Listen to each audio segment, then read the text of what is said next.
afadhali kufa kuliko kuishi. Nikwambie mimi nilikufa. Mimi niliwahi kufa. Kwa taarifa yako, mwaka 2003 nilikufa. Maneno kama haya tuko kanisani. Unajua kanisa la Lokole wajuaji sana. Kanisa linakuwa lina watu kama 500 hivi. Yaani kanisa, kama hujajua church management, ni afadhali usiombe kanisa likakuwa. Utapata headache za kufa mtu. Yaani kama hujaweka vizuri kanisa likiwa kubwa utakoma. Kwa sababu Yesu anasema hivi, anawaambia wanafunzi wake, nimewachagua nyinyi 12 na mmoja wenu ni shetani. Hajasema mmoja wenu amepagawa shetani, anasema mmoja wenu ni shetani. Kwa hiyo Yesu anasema mitume 12, moja ni shetani.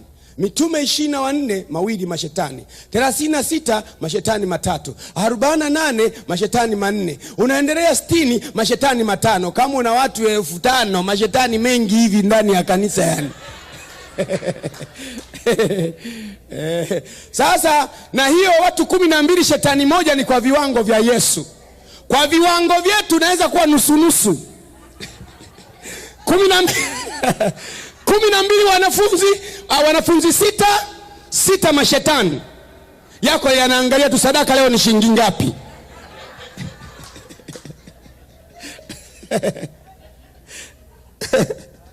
Aza mimi bwana nikachoka sana. Matatizo mengi hayaishi yani, watu wenyewe wako 500 tu. Tulia kwenye kikao na wazee wa kanisa, nimechoka. Mimi jamani nilikuwa mgonjwa kule, Yesu ameniponya, afu mnaongea maneno mengi. Nikafumba macho nikasema, Bwana Yesu, mimi afadhali nife niingie mbinguni. Nimechoka na haya maneno haya. Nilikoma tangu siku hiyo. Mimi nilikuwa kama wewe wakusema tu, heri kupumzika. Heri ukisema Mungu anasikia. Unaweza kujibiwa with immediate effects. Nikasema mimi bwana ni afadhali kufa bwana. Watu hawaelewi, mimi najitoa kwa ajili yao na waombea, nafunga na kuomba, mtu anafanya. Mimi bwana nimechoka, afadhali kufa.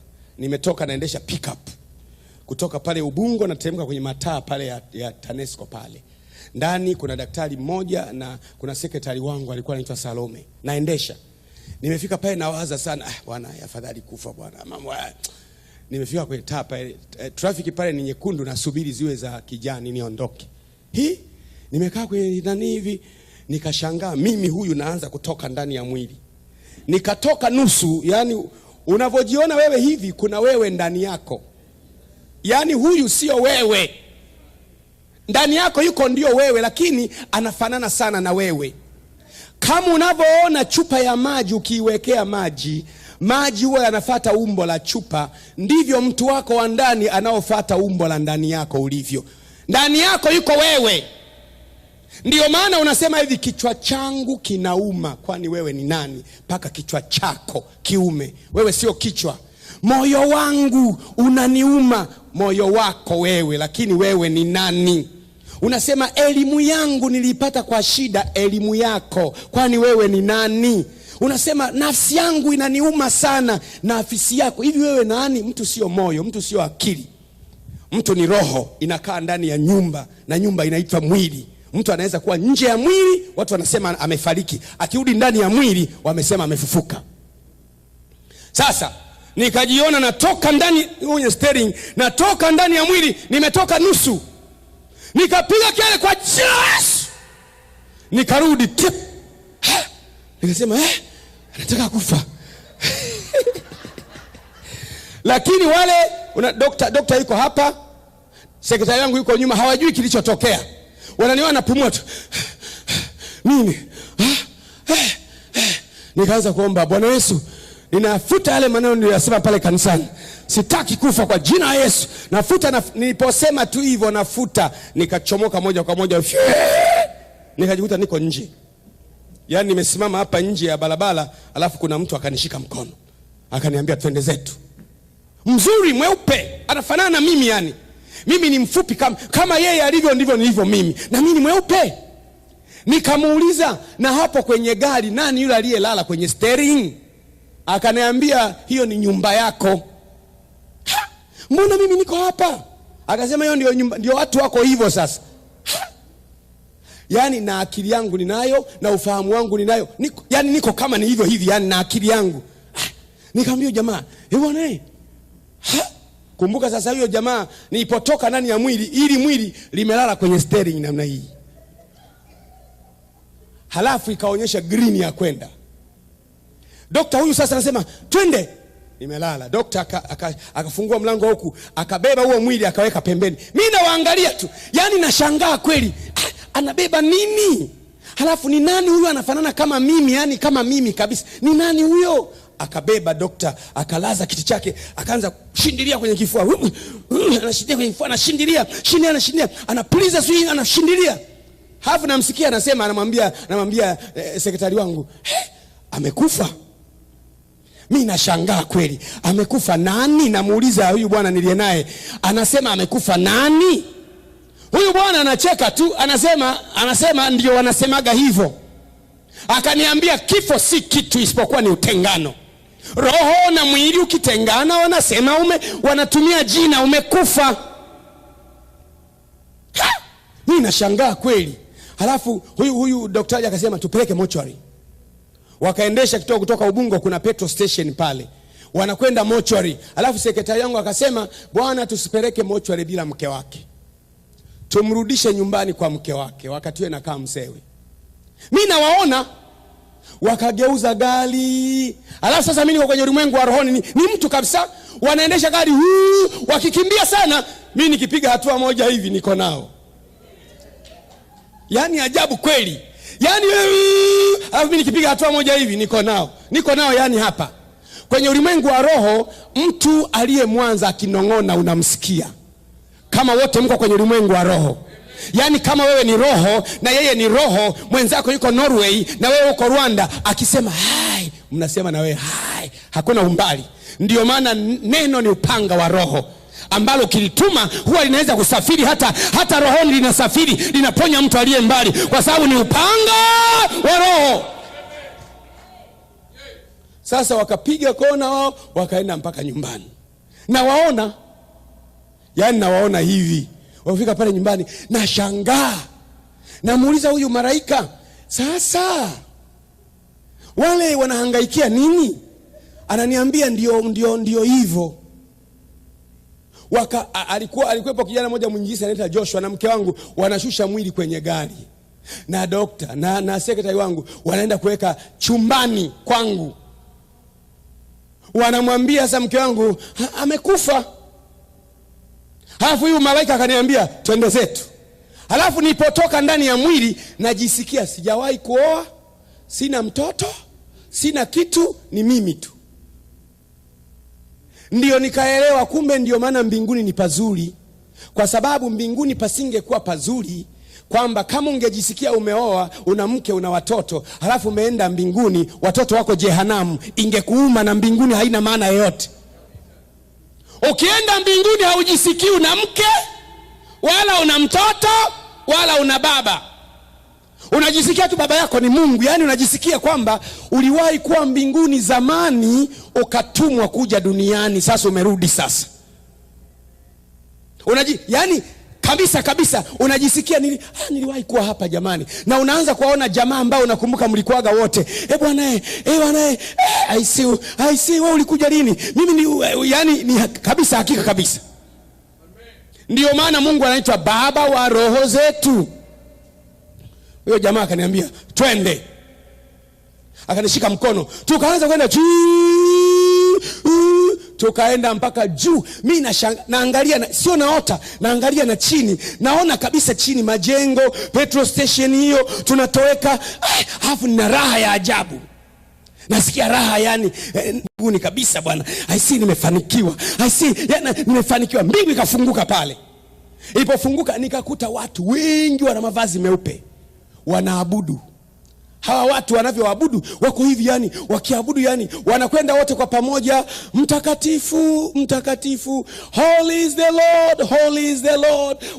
Wanakwenda wote kwa pamoja kama wamepimwa na kamba, alafu wanarudi kwa pamoja. Hakuna anayewahi wala hakuna anayechelewa. Hakuna mwembamba kuliko mwenzake, wala hakuna mnene, wala hakuna mrefu kuliko mwenzake. Wanaabudu. Nikamwambia yule bwana naungana nao. Akaniambia ukiungana nao hurudi ulikotoka. Nikamwambia huko sirudi. Akaniambia una watoto, una familia. Nikasema sina watoto, sina mke. Yani unajisikia kabisa hivyo kabisa, yani ni wewe. Mwanadamu ni roho. Usije ukamwacha kumtumikia Mungu kwa sababu ya mambo ya mwilini. Wewe sio mwili, songa mbele, piga hatua. Wewe ni mtu wa mbinguni, haleluya. Yani jambo hili hakika ni kweli na hakika. Nilipofika kule nikapelekwa mahali. Kwenye kiti cha enzi pale sikuona mtu mwenye kwenye kiti, sikuona. Niliona mtu kama moto hivi, nimeinama naogopa kuangalia. Na inama hivi siwezi kuangalia. Halafu nikasikia msauti unaniambia usife moyo kwa ajili ya yale yanayokukabili leo. Utiwe nguvu kwa sababu ya mema yajayo. Rudi, kazi yako haijaisha duniani. Nikamwambia yule niko hapo, ina maana narudi? Akaniambia unarudi. Na akaniambia tuwahi.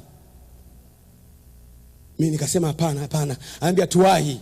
Kwa nini? Nikamwambia kwa nini tuwahi? Nina akili kabisa. Kwa nini tuwahi? Kwa nini usinipeleke sehemu mbalimbali? Asema tuwahi. Kwa nini? Kuna watu kule watachukua mwili wako. Watachukua nyumba yako. Nasema mimi siendi. Akaniambia twende. Tukashuka mpaka kwenye chumba. Tukio hilo limetokea saa 10 jioni.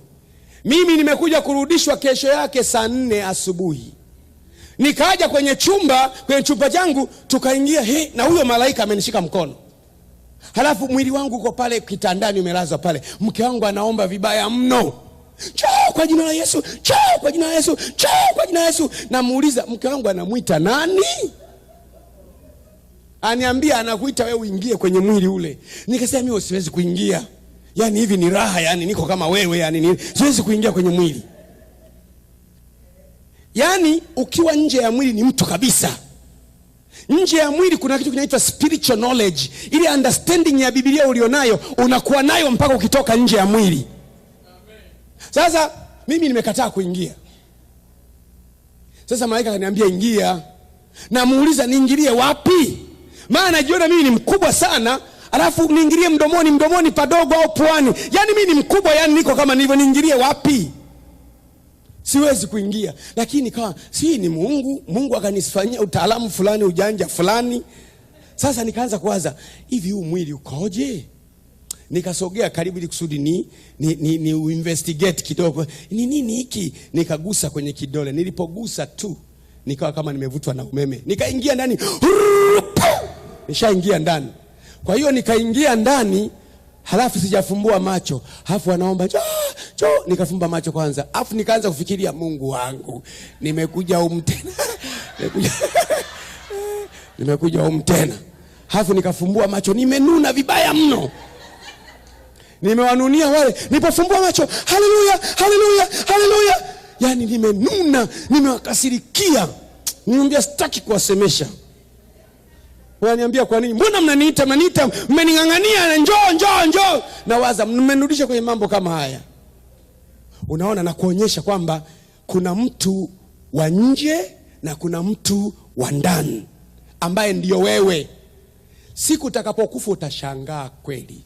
Nikwambie kitu cha mwisho. Mtu anapotaka kufa mambo yafuatayo yanatokea. Unapotaka kufa, hata hapo ukitaka kufa, kama unanibishia siku kifo utakumbuka. Ndiyo. Ukitaka kufa, mwanadamu ana macho ya nyama na macho ya rohoni. Unapotaka kufa, haya macho yanafumba. Unakuwa unang'ang'ania uyafumbue, lakini yanakataa kufumbua. Ndiyo maana watu wanaokata roho wote unakuta anang'ang'ana kufumbua macho. Macho yamekataa, hayaoni. Anakuwa anang'ang'ana kabisa aone, haoni. Macho mengine yale ya ndani yanafunguka.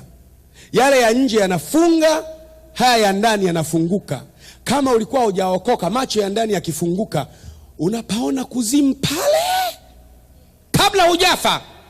Kuna dakika kadhaa kabla hujafa unapaona pale na unayaona madudu ya pale. Yule Lazaro akafa, akachukuliwa na malaika. Watu wanapokufa kuna malaika maalum wa kuja kumchukua mtu, kumpeleka mbinguni. na kuna malaika wa giza wanakuja kumchukua mtu kwenda kwenye custody ya waovu, kuzimu. Kwa hiyo macho ya nyama yakifumba, macho ya rohoni yanafumbua. Kabla hujakata roho sawa sawa, unayaona mashetani pale yanakusemesha, tumekupata, njoo hapa. Sasa wewe unasikia sauti, wengine hawasikii. Ndio maana unamuona mtu anaanza kurusha miguu akiwa anakata roho. Kwenye medicine wanasema ameingia kwenye koma. Sio koma. Ameona pale, ameona yale madude pale ya kuzimu pale, anayakatalia. Anakuwa surprised. Yaani nakokwenda ni kwa wale. Anamiona midude ina makucha makucha.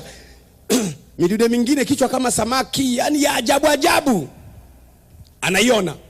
Anaanza sasa kurusha miguu, anang'ang'ana afungue macho, arudi kwenye ulimwengu wa mwili. Anaanza, jamani.